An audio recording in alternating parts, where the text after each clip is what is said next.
Hello, in this video I'm going to show you how to use the PO reset identifier command in Rhino. The main use case for this is, if you didn't know, is like every room object in Pollination has a name, a display name, and then an ID. So the ID is generated randomly. The main reason for that is every ID needs to be unique if you export the geometries to Energy Plus.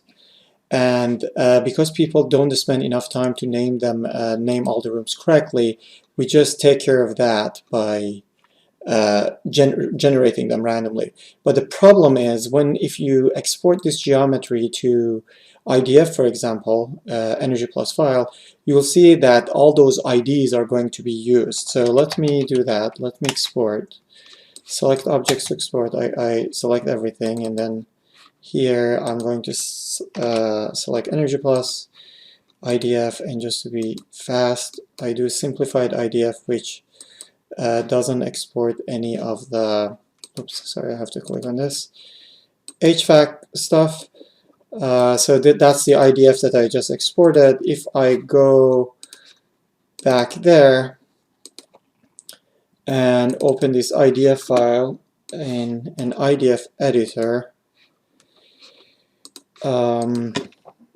Control L and then go to zone, you will see the names are not the name that I really named there. And if you spend the time and name every zone correctly, you want to get that. So if you have that case, then you can use this command called PO reset identifier.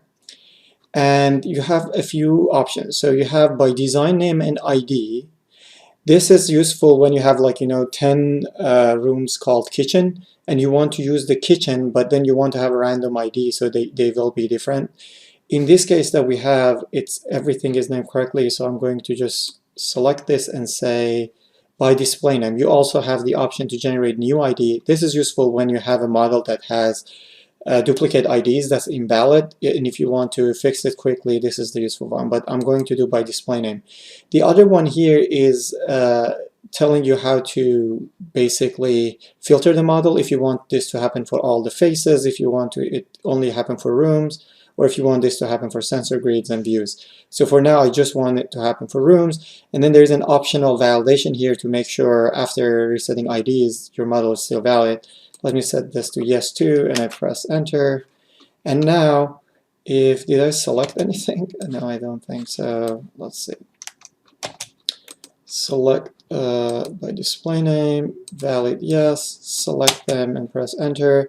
It just gives you a warning that if you select, things might go wrong, so run a validation afterwards. Now you can see it does, because when I run this, there are a few adjacent rooms here that are now wrong because the room IDs have changed. So what I need to do is I need PO solve adjacency again after resetting identifier, and now if I do PO validate model, the model is valid, so the problem is resolved. So let's see if what's the change that happened. Now if I click on room A, you see the ID is now the same as the display name.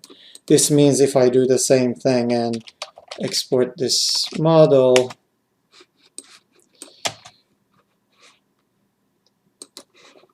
again, save, yes, overwrite it, and go back here and view it.